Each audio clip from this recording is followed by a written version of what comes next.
Dave from the Redneck Garage. Well, continuing the saga, if you haven't watched the previous videos, go back and watch a couple, of Devin Dawson, who's a country music artist, his pickup truck. They're going to use it in a video, and we got to get it running. We got the radiator in, and today we're going to get it started up for the first time with a new battery, and we'll see how it goes from there. Okay, there's Randy. Randy's going to try to crank it over now that we got the new battery in. Hopefully the fan won't hit that shroud. Let's see if you can find the keys. Look in this super secret hiding spot. I think it's above the visor. Is it safe? You didn't even have to tell me that. I was just going to do that. Oh, look. Look, there's the key. All right. Let's see. It probably won't run with the crap because we got a couple things unhooked, but we'll see if it sprays any antifreeze out. Fan's out of the way? Yeah, it should be. Look at that. Do it again.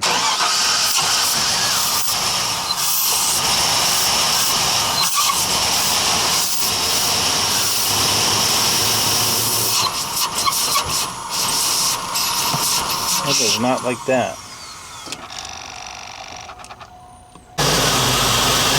Well, it is running, not well, but it's running. So we'll see where we go from here. That's good. Fill it up with antifreeze, double check all the fittings on the transmission lines.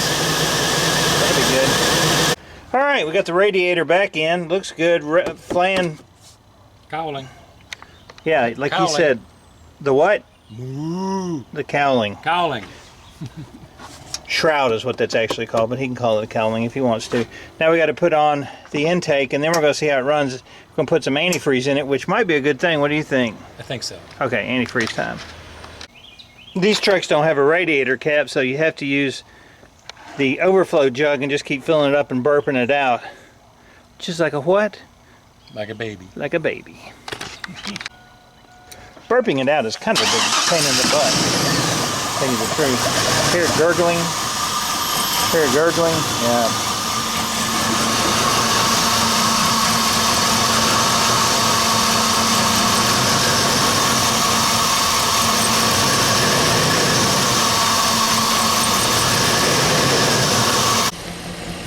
I'm going to put some fuel injector cleaner in it since it's been sitting for so long. Let's see if it'll run. I've got a service engine soon like that. It's never good. But I want to put some fresh gas in it, so we'll see. Not running that well. Oh, you wouldn't be either if you've been rode hard and put up wet. Just put up real wet. Yeah. I don't know, so that's going to be it for tonight. Randy and I are done. We went and got gas. We put 10 gallons of high test in it, and it's running like crap. Tomorrow, we'll start looking at the drivability issues, pulling codes, figure out what's going on, check to make sure. It smells like leaves burning or something. I have no idea what's causing that. Anyway, keep watching. Maybe we'll get this thing fixed. I'm David from the Redneck Garage with Randy, who's not in the... Keep turning wrenches. Hey, it's David from the Redneck Garage. Well, I'm headed to Highway 70 Auto Parts to get a window for Devin's pickup truck. After yesterday, if you watched the video, which was very exciting and enlightening, we did get the truck running, kinda, sorta. Got some gas put in it, but truthfully, it ran like crap. It feels like that it is basically choked down, like the exhaust is stopped up, like maybe a catalytic converter. I'm getting a flashing light on the dash. So the first thing I'm going to do today is pull codes and see what it says, but I think it's going to be an exhaust obstruction. Maybe just from sitting for a couple years, or I have no idea. I've never seen that happen. But we're going to figure out what's causing that. I did notice yesterday that in between the truck bed and the cab, there was a lot of steam. It looked like steam coming up after we put the radiator in, and I think that was exhaust where it was blocked, where it couldn't go any further, which makes the truck basically, if you've ever been stopped up like old people are, like sometimes, you know what I'm saying? It's not pleasant. So I think that's what the truck is dealing with, and we're going to have to get some X-Lax in the form of exhaust system. Well, I made it. Beautiful, scenic Highway 70 Auto Parts. And he said he's already got it pulled for me, so he's one step ahead of the game over Advanced Auto. That's a pretty cool truck. Well, there it is. Devin should be happy. We're going to head back home, put it in.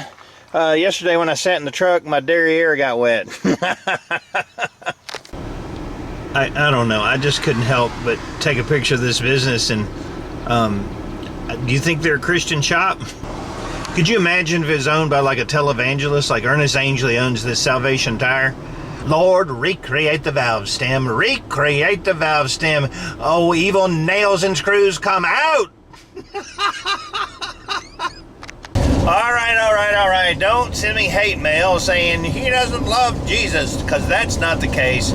I just think naming your business like that, it's kind of like saying saved sinner oil change. Or how about resurrection transmission? In Franklin, there's a religious themed shop with that in the name, and I think it lulls people into thinking that they're going to be honest because they're Christians, and these people are a huge ripoff. So I'm actually more leery if people are like overtly, I'm a Christian, than just treating me fairly like a Christian should. All right, I got 3 powertrain faults when I ran codes. Heated O2 sensor, low voltage. Heated oxygen sensor, low voltage. Engine misfire. I have exhaust coming out, so that's interesting. Doesn't feel like maybe that it's stopped up as much as I thought it was. All right, so I got 8 new spark plugs. I got about the AC Delcos that go for the truck, and let's take a look at those. Sometimes I find when a truck's running poorly, somebody tried gapping the plugs, which you're really not supposed to mess with these. They come pre-gapped, and that is a pretty wide gap, so I'm not sure if that could be part of the problem.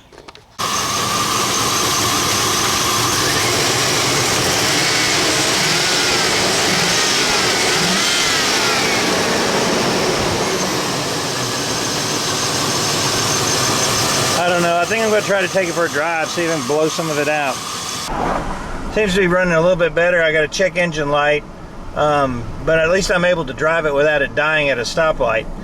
So I don't know. It could be fuel injection. It's not the exhaust. We'll pull codes when we get back. So I'm still getting misfires on cylinder 1 and cylinder 8, and that's why it's running a little bit rough. All right, so where does that leave us as far as the truck repair? Well, it's running. You could actually drive it. It misfires on 1 and 8, and it's not the smoothest running engine. Now, I want to fix it so we can get it through MARTA so the check engine light isn't on. What does that mean? Well, there's probably something either in the screens or there's a defective injector. So I've ordered a set of injectors, and I'm going to replace those. Sadly, the truck sat for a couple years, maybe 3. I'm not sure exactly how long, but during that time, something happened. Either rust got in the lines, or the injectors got gummed up, or something in the tank.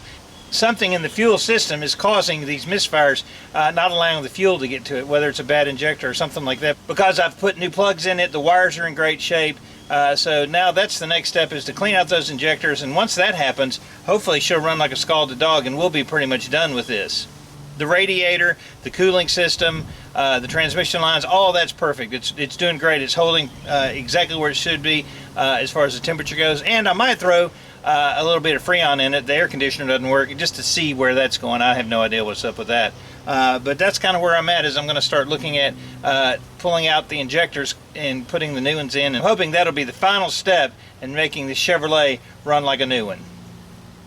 Okay, well, at least it's running. Keep watching to see if we can figure out what's causing this thing not to run on 2 cylinders. I think we've got a clue that it's in the fuel injection. I appreciate you watching. Any questions, comments, suggestions, put them below. I'm David from the Redneck Garage. Keep turning wrenches.